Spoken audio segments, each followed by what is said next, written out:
من الشيطان الرجيم.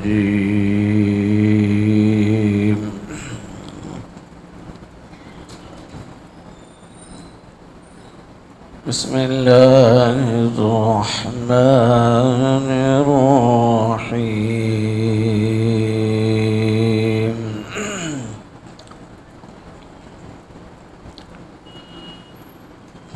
يا أيها الذين آمنوا لا تقدموا بين يدي الله ورسوله لا تقدموا بين يدي الله ورسوله واتقوا الله إن الله سميع عليم.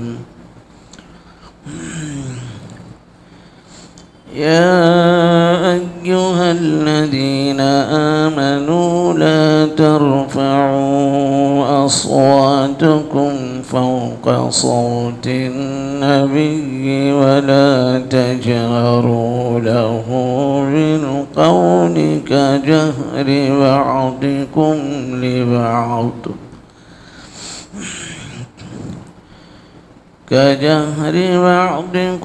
لبعض أن تحبط أعمالكم وأنتم لا تشعرون.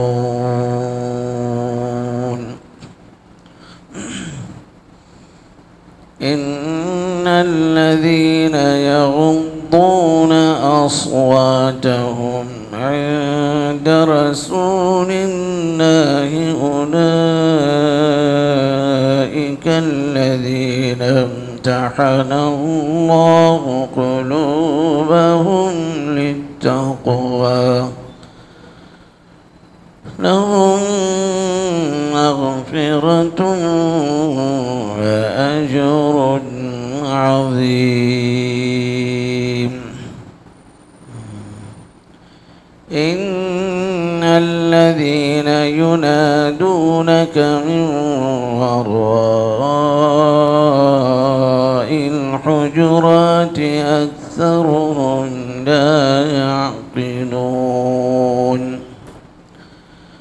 ولو أنهم صبروا حتى تخرج إليهم لكان خيرا لهم والله غفور رحيم. صدق الله العظيم.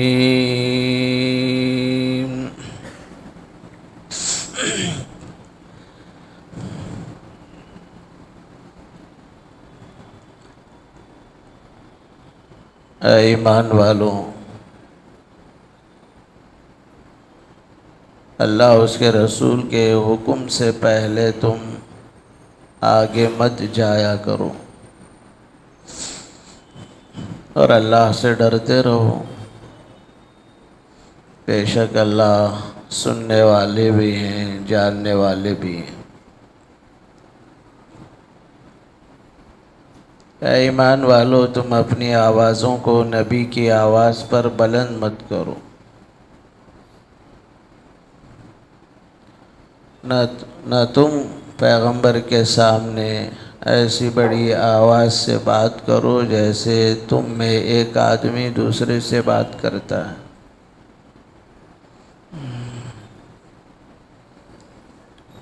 کہیں ایسی بے ادبی ہو جائے تو تمہارے اعمال برباد ہو جائیں گے اور تم کو اس کا شعور بھی نہیں ہوگا.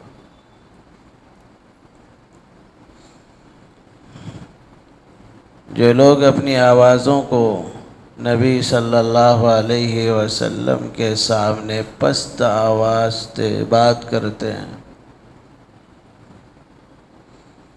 یہ وہ لوگ ہیں کہ اللہ نے ان کے دلوں کا تقوی کی کسوٹی پر امتحان لیا اور امتحان میں کامیاب ہو گئے. اللہ کی طرف سے ان کے لیے بخشش اور بہت بڑے ثواب کا وعدہ ہے۔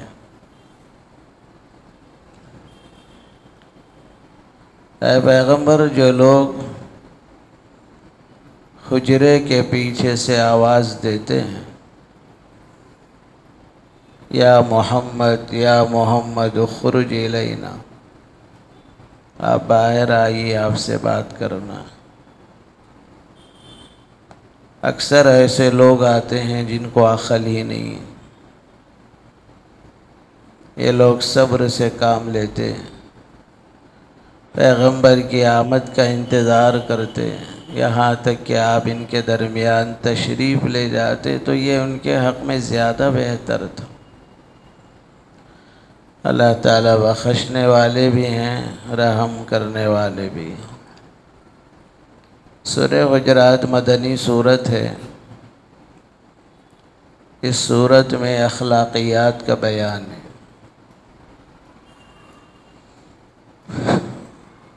اخلاق کا تعلق اعمال سے بھی زیادہ بڑا ہوا ہے۔ اخلاق کی کمی اگر ہوگی تو اچھے سے اچھے اعمال برباد ہو جاتے ہیں۔ اعمال زیادہ نہیں ہیں لیکن اخلاق غالب ہیں تو پھر اخلاق والا بندہ اللہ کی نظر میں کامیاب ہو جاتا ہے۔ اس سورہ میں بہت عمدہ آداب بتائے گئے، اخلاق بتائے گئے۔ سورہ فتح کے بعد سورۃ الحجرات،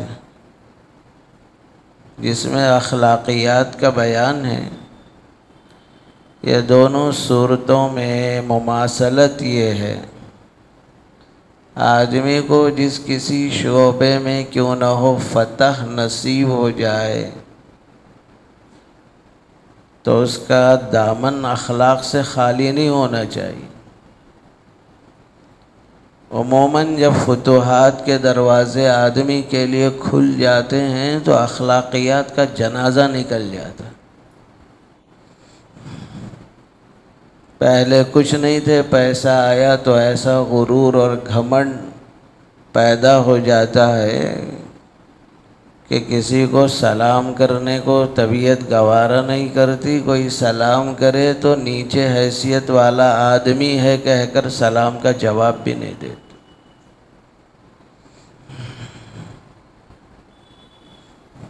فتح جس قدر بھی ہو اور جتنے بھی فتوحات کے دروازے کھلیں، یہ بھی اللہ کی طرف میں آزمائش ہوتی ہے۔ غریب ہیں تو کیسے تمہارا رویہ ہے، امیر ہو جاتے ہیں تو تمہارا انداز کیا ہے۔ ایک اعتبار سے آدمی کے لیے فقیری ضرورت کے بقدر زندگی وہی اچھی ہے جس میں رشتہ داروں سے محبت ہے، دوستوں سے محبت ہے، خاندان والوں کا درد ہے۔ جب دولت آتی ہے تو آدمی میں غرور اور گھمنڈ اس قدر پیدا ہوتا ہے کہ کسی کے پاس جانا گوارا نہیں کرتا، بلکہ یہ خیال کرتا ہے خواہ وہ کتنا ہی بڑا ہوں، میں دولت والا ہوں، میرے پاس آنا چاہیے۔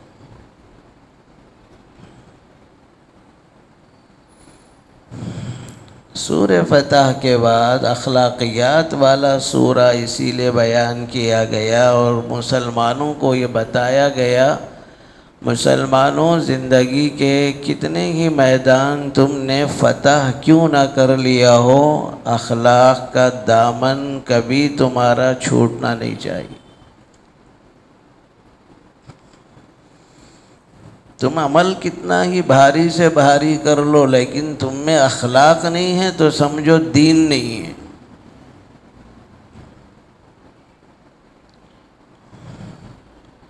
یہ سورت اس وقت نازل ہوئی جب رسول اللہ صلی اللہ علیہ وسلم کے سامنے فتوحات کے جب دروازے کھلے، اطراف اکناف سے قبیلے کے قبیلے آ کر آپ کے ہاتھوں پر مسلمان ہو جاتے تھے۔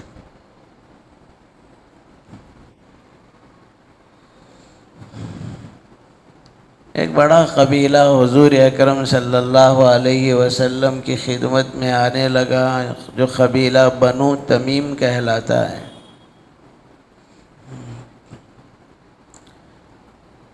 اور اس بڑے قبیلے کے لیے کسی کو امیر ذمہ دار بنانا چاہیے، بات چل رہی تھی۔ اللہ کے نبی تشریف فرما تھے، حضرت ابوبکر صدیق رضی اللہ عنہ بھی تھے، حضرت عمر بن الخطاب رضی اللہ عنہ بھی تھے۔ بات یہ چلی کہ بنو تمیم کے لوگوں پر کس کو ذمہ دار بنانا چاہیے۔ حضرت ابوبکر صدیق رضی اللہ عنہ نے نام پیش کیا، قینوقا بن معبد کو جو ہے امیر بنانا چاہیے۔ حضرت عمر بن الخطاب رضی اللہ عنہ نے جواب میں کہا کہ میرے ذہن میں ہے کہ اقرا بن حابس کو امیر بنایا جائے۔ ادھر اللہ کے نبی بیٹھے ہوئے، کوئی فیصلہ حضور نے نہیں دیا، آپ سوچنے میں ہیں۔ ابو بکر رضی اللہ عنہ نے قعقاع بن معبد کا نام دیا، تو حضرت عمر نے اقرا بن حابس کا نام پیش کیا۔ اس پر حضرت ابو بکر رضی اللہ عنہ نے کہا کہ تم ہمیشہ میری رائے کے خلاف جاتے ہو۔ حضرت عمر رضی اللہ عنہ نے کہا آپ کی رائے کاٹنا مقصود نہیں تھا، میں اپنی رائے پیش کر رہا ہوں، دونوں میں بس تھوڑی سی گرما گرم بحث ہو گئی حضور صلی اللہ علیہ وسلم کے سامنے۔ آیت نازل ہو گئی، یا ایھا الذین آمنوا لا تقدموا بین یدی اللہ ورسولہ۔ کس کو بنانا کس کو نہیں بنانا وہ فیصلہ تو نبی کے ہاتھ میں ہے، ان کو حق ہے وہ فیصلہ کریں۔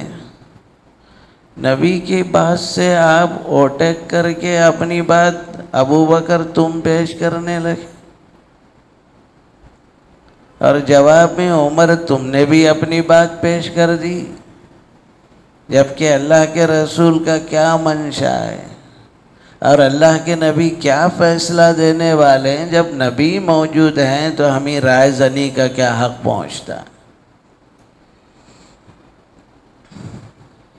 یا ایھا الذین آمنوا لا تقدموا بین یدی اللہ ورسولہ۔ اللہ اس کے رسول جب موجود ہیں، اللہ اس کے رسول موجود ہیں کا مطلب یہی ہے کہ جو فیصلہ نبی کا ہے وہی فیصلہ اللہ کا ہے۔ پیغمبر جو بھی کہتے ہیں یا کرتے ہیں وہ اللہ تعالیٰ ہی کے حکم کی روشنی میں کرتے ہیں، دل میں وہی بات آپ کے آتی ہے جو اللہ چاہتے ہیں۔ واتقوا اللہ، ڈرو تم اللہ سے، اس غفلت میں نہ رہو کہ اب فتوحات ہو گئی ہیں، خوشی میں ہم جو چاہیں کریں، جس کو چاہیں امیر بنائیں، جیسی چاہیں اپنی چلائیں۔ نہیں، ہر حال میں اللہ اس کے رسول کے مطیع اور فرما بردار بن جاؤ، ڈرو تم اللہ سے۔ بلا شبہ اللہ تعالیٰ سمیع، تمہاری باتیں سننے والا ہے، کون کیا کہہ رہا ہے۔ نہ صرف اللہ تعالیٰ زبان سے نکلنے والی باتوں کے سننے والے ہیں، اس کے پیچھے نیت کیا ہے نیت کو بھی جاننے والے ہیں۔ سمع کا تعلق، سماعت کا تعلق قول سے ہوتا ہے، اور دل کی بات جاننے کا تعلق علم سے ہوتا ہے۔ اسی لیے کہا ان اللہ سمیع علیم۔ اللہ نہ صرف تمہاری ظاہری باتوں کو جانتے ہیں سنتے ہیں، بلکہ دلوں میں کیا جذبہ ہے، کس جذبے سے کہہ رہے ہو، وہ جذبہ بھی اللہ اچھی طرح جانتے ہیں۔ اس آیت سے ایک اصول معلوم ہوا، جو ہستی جتنی بڑی ہے اس کا اتنا ادب کرنا چاہیے۔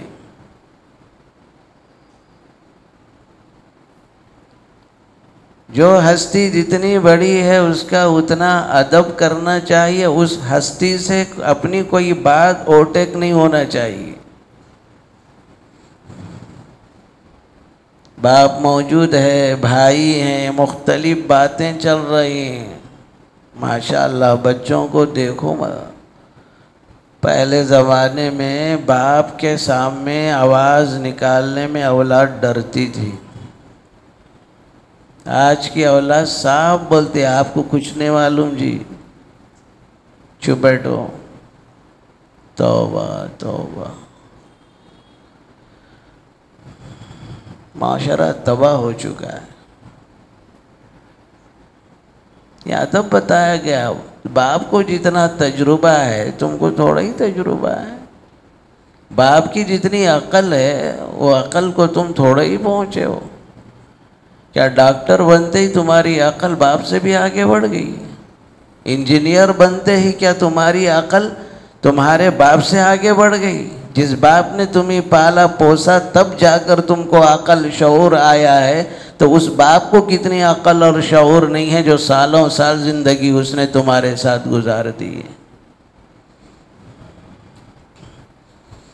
خود رسول اللہ صلی اللہ علیہ وسلم ڈانٹتے تھے، باپ بیٹے دونوں جا رہے ہیں، جاتے جاتے بیٹا آگے نکل گیا اور باپ پیچھے، حضور صلی اللہ علیہ وسلم نے بیٹے کو آواز دی، کہا تم اپنے باپ سے آگے جاتے ہو، بے ادبی کرتے ہو، باپ کا ادب نہیں تمہارے اندر۔ اس جملے سے سوچو تو صحیح، آج ہماری اولاد کا ماں باپ کے ساتھ کیا رویہ، اخلاق سے گرتی چلی جا رہی ہے ہماری اولاد۔ یہی نہیں ہے، بڑے بھائی کا درجہ باپ کے برابر ہے، اگر باپ موجود نہیں ہے تو کئی چیزوں میں رائے فیصلہ بڑے بھائی سے لو، یہ سمجھ کر کہ باپ کے بعد کا مقام بھائی کا ہے، یہ سمجھ کر تم آگے بڑھو گے تو باپ کے زمانے کا جو خیر تم کو ملا کرتا تھا بڑے بھائی کے ذریعے بھی تمہیں وہی خیر ملے گا۔ ایسے ہی خالائیں ماں کے درجے میں، ماں کا ویسے ہی، خالہ کا ویسے ہی ادب کرو جیسے ماں کا ادب کرتے، جو تم سے علم میں آگے ہے، پڑھا لکھا ہے، اس سے بھی بات کرنے کی تمیز ہونا چاہیے۔ کئی لوگ 2-4 کتابیں پڑھتے ہیں، ٹھہر کے علماء سے بحث کرتے ہیں، اس میں سب پیغام ہے، لا تقدموا بین یدی اللہ ورسولہ، قرآن اور حدیث اور سب کچھ جاننے والے کا جو مقام اللہ کے یہاں ہے، تمہارے 2-4 حروف کے جاننے کی وجہ سے تمہارا مقام ان سے نہیں بڑھ سکتا آگے۔ انما العلماء ورثۃ الانبیاء، جیسے نبی کا ادب نبی کے اس دور میں تھا تو نبی کے جانشین کا بھی ادب و احترام ہونا چاہیے، خصوصاً مسجدوں کے اندر تو بس پوچھو ہی مت، شریعت کا کیا مسئلہ ہے جی، کمیٹی جاننا چاہیے کہ بھئی اس شریعت کے مسئلے میں مول صاحب کی رائے پوچھو، شریعت کیا کہتی ہے مسئلہ مول صاحب سے پوچھنا چاہیے، ہم کو کیا معلوم، لیکن اس کو نوکر سمجھا جاتا ہے، وہ امام ہے مسجد کا، وہ ہمارے حکم کا پابند ہے، وہ کام کرنے والا ایک خادم ہے، ایک نوکر ہے، اس سے کیا پوچھا جائے۔ ہر چیز کے کچھ مرتبے ہیں، کچھ رتبے ہیں، کچھ مقامات ہیں، اس کی رعایت کرنا بہت ضروری ہے۔ اے ایمان والو، اللہ اس کے رسول کے آگے مت بڑھو، ڈرو تم اللہ سے، اللہ تم سے غافل نہیں ہے، تمہاری ایک ایک بات کو بھی سننے والا ہے، تمہارے دل کی ایک ایک راز کو بھی وہ جاننے والا ہے۔ اس میں بھی جب مشورے کے لیے بیٹھو تو فیصلہ وہی لینا چاہیے جو اللہ کا فیصلہ ہے، جو رسول اللہ کا فیصلہ ہے، اس کے خلاف فیصلہ نہیں لینا۔ شادی کیسے ہونا چاہیے مشورہ ہو رہا، یہ بولے نہیں بینڈ باجا بھی رکھنا، زبردست جو ہے اسٹیج بنانا لاکھوں روپے کا، فیصلے ہو رہے ہیں گھر میں۔ قرآن کہتا ہے اللہ اس کے رسول کے فیصلوں کو دیکھو، ان کے جو فیصلے ہیں ان کے فیصلوں کے خلاف مت جاؤ، یہ سمجھ کر میرے پاس دولت ہے، میرا اپنا پیسہ ہے، میری اپنی مرضی ہے، نہیں، پیسہ بھی تمہارا نہیں، تمہاری جان بھی تمہاری نہیں، تمہاری دل کی دھڑکن بھی اللہ کے قبضے قدرت میں ہے، تمہارا دھوکہ ہے یہ میری دولت ہے۔ اللہ کو پتہ ہے کروڑوں تجھے نصیب ہیں، لاکھوں بھی تجھے ملنے والے نہیں ہیں، سب چھوڑ کر جائے گا تو بعد والے مالک بنیں گے، تو بننے والا نہیں۔ لوگوں کو پیسوں کا غرہ بہت ہوتا ہے، میرا پیسہ میری مرضی، میرا جسم میری مرضی، میری جان میری مرضی، نہیں نہیں، ہماری جان بھی اللہ کی ہے، ہمارا مال بھی اللہ کا ہے۔ ان اللہ اشتری من المؤمنین انفسهم واموالهم بان لهم الجنہ، اللہ خرید چکے ہیں تمہاری جانوں کو بھی مالوں کو بھی، جان ہماری اپنی نہیں، مال ہمارا اپنا نہیں، تو غرہ کس چیز پر ہے؟ دل کی دھڑکن اللہ کے قبضے میں، یہ سانسیں اللہ کے قبضے میں، یہ جسم کا جسہ اللہ کے حکم کے بغیر حرکت نہیں کرتا، سب کچھ ان کا ہے۔ وَمِمَّا رَزَقْنَاهُمْ يُنْفِقُونَ، لوگوں جو بھی ہم نے دیا ہے اس کو امانت سمجھ کے خرچ کرو۔ اب پیسہ فل لٹا رہے ہیں، کل اللہ کے پاس جواب دینا پڑے گا۔ حدیث میں ہے آدم کی اولاد کو روک دیا جائے گا جب تک 5 چیزوں کا سوال کا جواب نہ دے، ایک قدم بھی آگے بڑھنے کی اجازت نہیں۔ پوچھا جائے گا زندگی کیسے گزاری، زندگی میں جوانی میں کیسی تباہی مچائی۔ جوانی کے بارے میں خاص اس لیے پوچھیں گے کہ جوانی میں ذرا شرارتیں زیادہ ہوتی ہیں،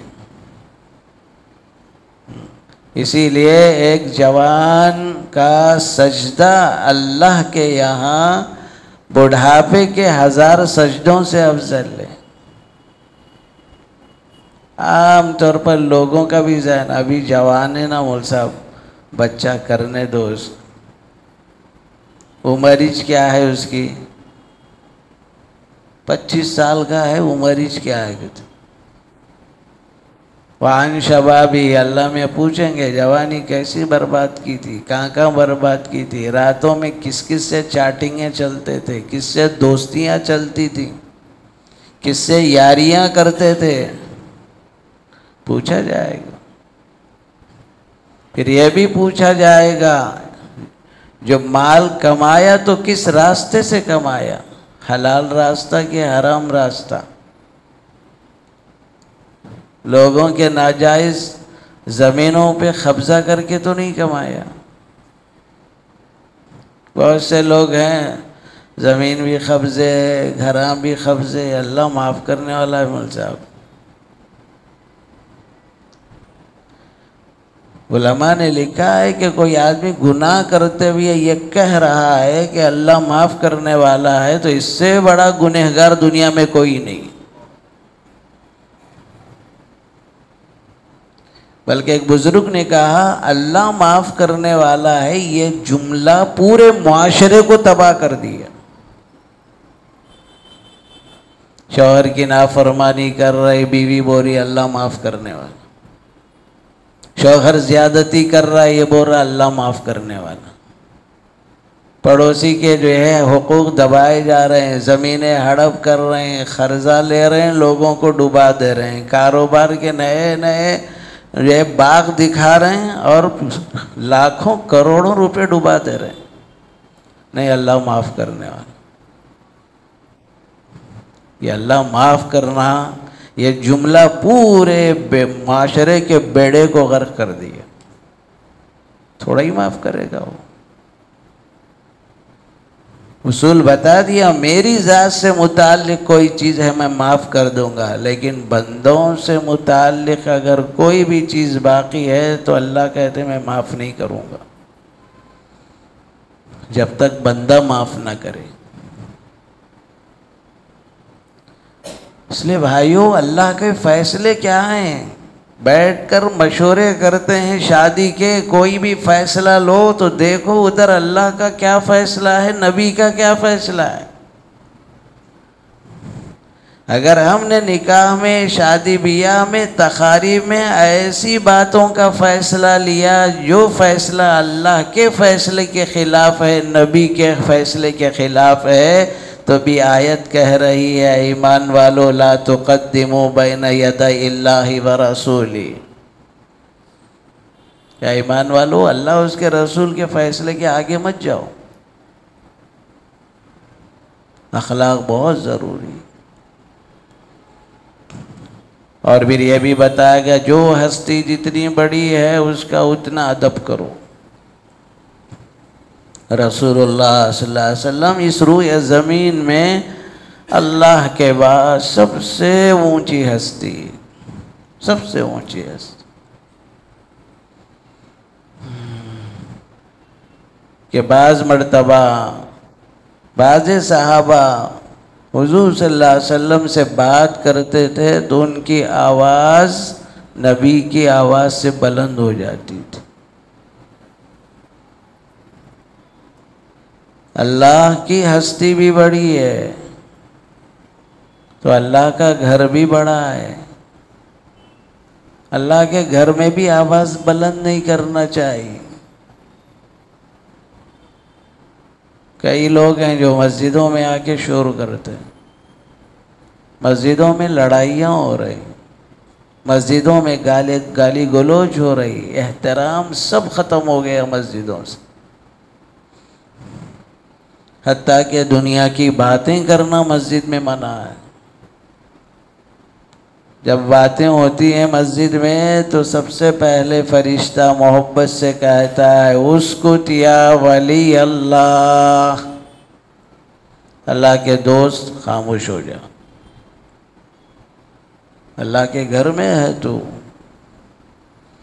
اس کے بعد بھی باتوں کا سلسلہ نہیں رکتا تو دوسرے مرحلے پر فرشتہ کہتا ہے اسکت یا عدو اللہ، اللہ کے دشمن خاموش ہو جا۔ خالی بات چیت کرنے میں، دنیا کی باتیں کرنے میں فرشتہ اسکت یا عدو اللہ کہہ کر دوسرے نمبر پر جو ہے دشمن کہہ رہا ہے، اور پھر اس کے بعد بھی بات بڑھتی ہی چلی جاتی ہے تو فرشتہ کہتا ہے اسکت علیک لعنت اللہ، مسجد رحمت اللہ کی جگہ ہے، سب بندوں کو اللہ کی رحمت ملتی ہے لیکن تجھے اللہ کی رحمت نہ ملے بلکہ تجھ پر تو خدا کی لعنت ہو، خدا کی لعنت ہو۔ تو لڑائی جھگڑے کرنے والوں پر اللہ کی رحمت برستی یا لعنت برستی؟ مسجدوں میں شور شرابہ کرنے والوں کو اللہ کی رحمت ملے گی یا لعنت ملے گی؟ جو ہستی جتنی بڑی ہے اس کا اتنا بڑا ادب چاہیے۔ حضرات صحابہ کو تنبیہ کی گئی اپنی آواز کو نبی کی آواز پر بلند مت کرو۔ ایک صحابی تھے جن کی آواز فطرتاً بلند تھی، جب یہ آیت اتری تو اتنا روئے، مسجد نبوی آنا ہی بند کر دیا. پتہ نہیں اللہ تعالیٰ میرے حق میں کیا فیصلہ سنائیں گے، کیونکہ میری آواز بلند ہے. اللہ کے نبی علیہ السلام نے کو معلوم ہوا تو آپ نے بلا کر سمجھایا کہ نہیں، تمہاری فطری آواز ہے اور تمہارے لیے نہیں، ایسے لوگوں کے لیے ہے جو بے ادبی کرتے ہیں، بڑی آواز سے جو ہے نبی کے دربار میں کہتے ہیں. حضرت عمر رضی اللہ عنہ کی تو اس آیت کے بعد آواز عادی ہو گئی تھی. ہاں، عادی آواز ہو گئی تھی. ڈرتے تھے کہ اللہ کیا فرماتے ہیں. کیا ایمان والو، اپنی آوازوں کو نبی کی آواز پر بلند مت کرو، ایسے زور سے بات مت کرو جیسے ایک دوست دوسرے دوست سے بات کرتا، ایک ساتھی دوسرے ساتھی سے بات کرتا. کیوں؟ اگر ایسی بے ادبی تم نے کی بڑوں کے ساتھ، ان تحبط اعمالکم، تمہارے سارے اعمال برباد ہو جائیں، ساری نیکیاں برباد. سال بھر کی یا سالوں کی جو عبادتیں کیا وہ سب برباد ہوں گے. سمجھ رہے ہوں گے میرے پاس اعمال کا ذخیرہ ہے، وَأَنْتُمْ لَا تَشْعُرُونَ، تم کو پتہ ہی نہیں ہے کہ سارے عمل تمہارے بہہ گئے، باقی نہیں تمہاری کوئی نیکی.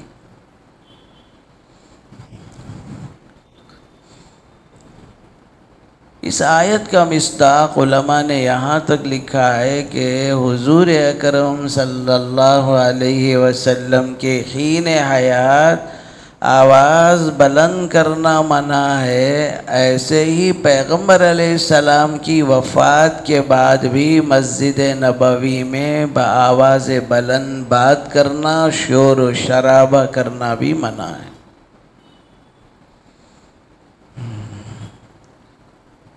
تو اس لیے سلام کے لیے جب بندہ پہنچے تو شور شرابے کے ماحول میں نہیں جانا. بعض لوگ سلام عرض کرنے کے لیے ایسا دوڑتے ہیں کہ بس دوڑنے کا شور ہوتا ہے وہ. اور نبی صلی اللہ علیہ وسلم کی ذات گرامی اللہ رب العزت دنیا سے پردہ فرمانے کے بعد بھی پیغمبر کی حیات برزخی اعلیٰ ہوتی ہے. 4 طبقے ہیں جن کے بارے میں اللہ نے کہا میں نے ان کے اوپر نعمتوں کی بارش کی ہے. ایک ہے نبیین، دوسرے صدیقین، تیسرے شہداء، چوتھے صالحین. اولئک الذین انعم اللہ علیہم من النبیین والصدیقین والشہداء والصالحین. صالحین چوتھا درجہ، اور آپ کے شہداء کا درجہ اس میں بھی تیسرا درجہ ہے. نبیین کے بعد دوسرا صدیقین، تیسرا درجہ شہداء کا. ظاہر بات ہے شہداء کے اوپر صدیقین کا درجہ، صدیقین کے اوپر نبیین کا درجہ. تیسرے درجے کی حالت کیا ہے؟ راہ خدا میں مارے گئے شہداء کو تم مردہ مت کہو، وہ زندہ ہیں. وَلَا تَقُولُوا لِمَنْ يُقْتَلُ فِي سَبِيلِ اللَّهِ أَمْوَاتٌ بَلْ أَحْيَاءٌ وَلَكِنْ لَا تَشْعُرُونَ. اے لوگوں، جو راہ خدا میں مارے گئے ہیں ان کو مردہ مت کہو، وہ زندہ ہیں. کیسے زندہ ہیں تم کو اس کا شعور نہیں. جب تیسرا طبقہ شہداء کا زندہ ہے تو اس کے اوپر کا طبقہ صدیقین کا ہے، وہ بدرجہ اولا زندہ ہے. اور اس کے اوپر نبیوں کا درجہ تو اور اعلیٰ درجہ ہے، اور اعلیٰ درجہ ہے تو ان کی حیات بھی اعلیٰ درجے کی حیات ہے. ہر آدمی کے مرنے کے بعد اس کی بیوی کی عدت گزارنے کے بعد وہ بیوی کو اجازت ہے دوسرے مرد سے شادی کر لے. ہر آدمی کے مرنے کے بعد اس کی پراپرٹی جائیداد سب اس کے رشتہ دار بیٹے بیٹیوں میں تقسیم ہو جائے گی. لیکن نبی کی حیات برزخی اس قدر اعلیٰ ہے کہ پیغمبر علیہ السلام کے بعد ان کی بیویوں کو اجازت نہیں ہے کسی اور سے نکاح کریں. وَلَا تَنْكِحُوا أَزْوَاجَهُ مِن بَعْدِهِ أَبَدًا. اور یہ بھی ہے کہ پیغمبر علیہ السلام کے وفات کے بعد آپ کی میراث تقسیم نہیں ہوگی. اس کا مطلب یہ ہوا پیغمبر سے دنیا سے پردہ فرما گئے ہیں. ان کی حیات تو سب سے اعلیٰ درجے کی حیات ہے. اسی لیے حدیث میں اِنَّ لِلَّهِ مَلَائِكَةً سَيَّاحِينَ فِي الْأَرْضِ من صلى علي عند قبري سمعته من أذناي ومن صلى علي نائبا عني أبلغته. کچھ فرشتے ہیں روئے زمین میں پھیلے ہوئے ہیں، جہاں کوئی درود پڑھتا ہے سلام پڑھتا ہے وہ فرشتے مجھ تک پہنچاتے ہیں یا رسول اللہ فلاں ابن فلاں نے سلام اور درود بھیجا ہے. جو میری خبر کے پاس سلام اور صلاۃ عرض کرتا ہے میں دونوں کانوں سے سنتا ہوں. مستند روایت ہے، مسند احمد کی یہ روایت. معلوم یہ ہوا حیات انبیاء اعلیٰ درجے کی ہوتی ہے. ان نبیوں میں سب سے اعلیٰ درجے کی نبی تو ہمارے نبی سیدنا محمد الرسول اللہ صلی اللہ علیہ وسلم ہیں. تو آپ کی حیات بھی سارے نبیوں کی حیات سے اعلیٰ ہے. اس لیے مسجد نبوی میں آج بھی ادب کرنا ہے،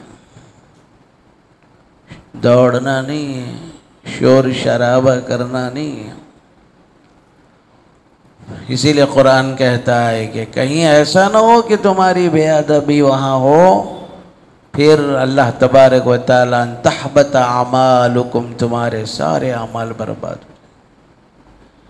چند اعمال اچھا یاد رکھنا، چند اعمال ایسے ہیں جس سے زندگی بھر کے سارے نیکیاں برباد ہوں گی. ان میں سے سب سے پہلا شرک ہے.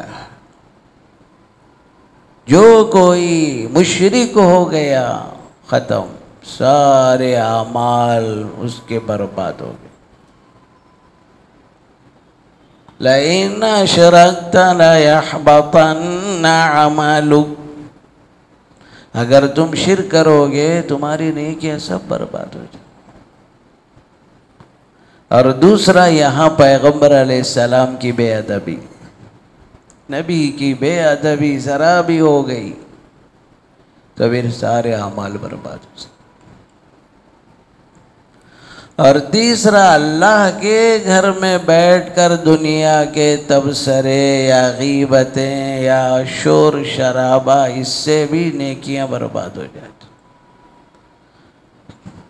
حدیث میں ہے بظاہر لکڑی نظر آ رہی ہوگی، اندر دیمک لگ جائے گی تو وہ ساری لکڑی جیسے برباد ہوگی، ہماری نیکیاں بھی برباد ہو جائیں. یہ تین چیزوں کا خاص آدمی اہتمام کرنا. آج اللہ کے گھروں میں ادب ختم ہو گیا. کتنا ادب کرنا ہے. حدیث میں ہے کہ کچھ جو ہے رکوع میں امام صاحب چلے گئے اور رکوع پانے کے لیے کچھ حضرات دوڑنے لگے مسجد نبوی میں. اللہ کے نبی نے دوڑنے والوں کی آواز سنی تو فرمایا علیکم بالسکینۃ والوقار. لوگو یہ حکم الحاکمین کا دربار ہے، یہاں سکون اور وقار سے آؤ. بھاگنے کی آواز برداشت نہیں ہے، چیخو پکارا ہو رہا ہے. لڑائیاں ہو رہے ہیں، گھنٹوں بیٹھ کر مسجد میں دنیا بھر کے تبصرے کر رہا۔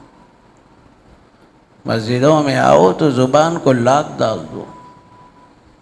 ہاں کچھ ضرورت کی بات ہے تو ضرورت کی بات ہی پوچھو۔ بعض لوگ ضرورت کی بات پوچھنا مقصد نہیں، اپنی صلاحیت قابلیت سنانا مقصد رہتا، میں یہ کرا وہ کرا۔ کتنے لوگ ہیں ایسے آ کے دماغ کھا جاتے ہیں، لوگ بھی بولتے ہیں مول صاحب ذرا بولتے نہیں، کیا بولیں گے لوگ؟ اللہ کے گھر میں ہے بھائی، آپ ضرورت کا مسئلہ پوچھو، ضرورت کی بات کرو، کام کی بات کرو، چلتے بنو۔ میاں بیوی کے جھگڑے ہیں، اب جھگڑے میں تالی ایک طرف سے نہیں بجتی، تالی دونوں طرف سے بجے، پورا بیوی کا قصور آ کے سناتے۔ مول صاحب فیصلہ کرو، کیسا کرتے فیصلہ؟ جب تک سیکنڈ پارٹی سے نہیں سنے فیصلہ کچھ ہو ہی نہیں سکتا۔ صرف یہ بولتے ہیں بھائی دعا کرو یا ذکر کرو بول کے بھیجیں گے، باقی کیسا فیصلہ دیں گے ایک طرفہ؟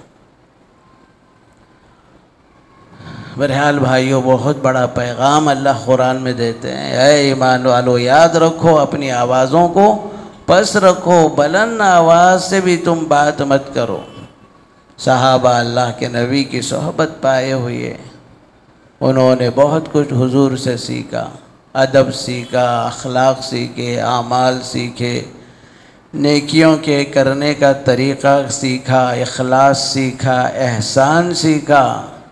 اس لیے نبی کے جتنے بھی شاگرد ہیں وہ سب میرے یہاں پاس ہیں۔ بعد میں ہم کو کچھ بولنے کا حق ہی نہیں ہے، صحابی ہے بس ختم، زبان بند۔ کیوں بند؟